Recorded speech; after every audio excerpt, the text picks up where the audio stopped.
Selamat pagi, sejahtera, shalom, ibu bapak, saudara-saudara jemaat sejahtera di DKI Jakarta yang diberkati Tuhan. Salam sehat semua. Ibu bapak, kekasih Tuhan Yesus Kristus, saudara-saudara, anak-anak yang diberkati Tuhan. Pagi hari ini kita semua kembali menikmati hari yang baru. Kita semua dapat menikmati segala berkat Tuhan. Karena itu, saya mengajak ibu bapak, saudara-saudara, anak-anak, untuk mari kita memasuki saat teduh sejenak untuk menghayati kebenaran firman Tuhan. Kita berdoa. Terpujilah Engkau Allah yang begitu baik dengan segala kasih karunia, di mana Tuhan Yesus sudah memberkati kami dalam tidur malam, dan kini di pagi hari ini Engkau sudah membangunkan kami, dan Engkau sudah memberi kami hari yang baru, kekuatan tubuh yang baru. Sebelum kami beraktivitas, kami ingin Tuhan penuhi bejana hati kami dengan firman-Mu. Karena itu karuniakan Roh Kudus-Mu yang membuat kami semua dapat mengerti dan memahami firman-Mu. Dan firman-Mu kami pelihara, bahkan kami hidup berdasarkan firman Tuhan. Kami serahkan doa kami di dalam nama Tuhan Yesus, firman yang hidup. Amin. Ibu bapak, saudara-saudara, anak-anak yang diberkati Tuhan, bacaan kita pagi ini terambil dalam Kisah Para Rasul pasal 2 ayat 34-36.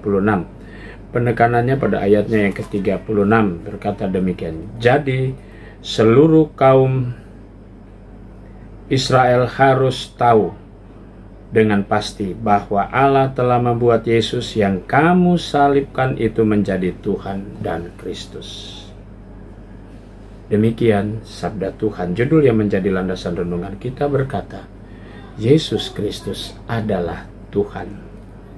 Bapak, Ibu, saudara-saudara kekasih Tuhan Yesus, salah satu kelebihan di dalam diri Petrus adalah orangnya yang spontanitas, dan itu kelebihan dia.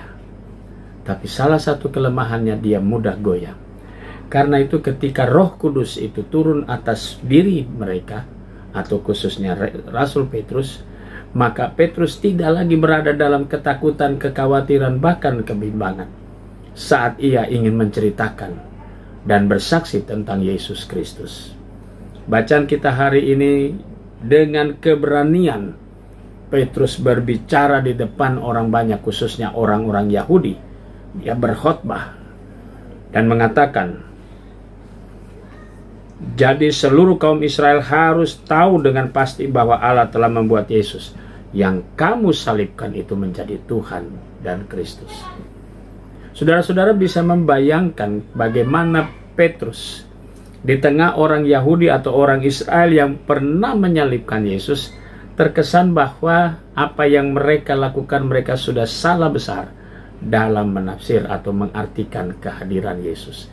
Maka Petrus dengan keberanian mau menjelaskan semua itu, bahwa Tuhan melalui orang Israel yang begitu benci terhadap Yesus, mereka menyalibkan Yesus. Tapi justru disitulah Allah menunjukkan kuasanya, dan Kristus bangkit dari antara orang mati dan menjadi Tuhan atas semua orang.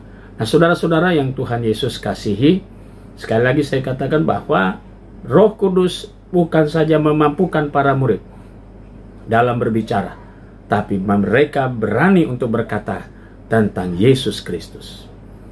Walaupun tantangan yang harus dihadapi yang pernah dialami oleh Yesus, yaitu penangkapan, pemenjaraan, bahkan sampai hukuman mati, Petrus tidak pernah gentar. Roh Kudus yang dijanjikan Yesus membuat dia semakin yakin bahwa janji Tuhan Yesus tidak pernah diingkari. Dia pasti menggenapi. Begitu pula ketika dia diutus. Nah, saudara-saudara, mari kita belajar dari sebuah perjalanan kesaksian di mana para rasul berani dan siap. Apapun resiko yang akan mereka hadapi, mereka berani dengan wibawa ilahi memberitakan tentang Yesus. Di tengah-tengah kehidupan kita yang masih banyak orang juga tidak percaya, bahkan juga menentang kehadiran gereja Tuhan, kita semua diberikan roh untuk berani bersaksi. Bukan berarti dengan kekerasan, tapi dengan pemberitaan, dengan perkataan, dengan lemah lembut dan damai sejahtera. Mari saudaraku, kita lanjutkan tugas kita. Semua orang dipenuhi dengan Roh Kudus. Semua orang yang percaya dipercayakan bersaksi tentang Yesus Kristus yang adalah Tuhan dan Juru Selamat. Selamat berkarya, Tuhan memberkati saudara. Amin. Mari kita satu dalam doa. Bapa di surga, kembali kami pagi hari ini datang menghadap Tuhan. Pagi ini kami mau berdoa untuk jemaat sejahtera di DKI Jakarta.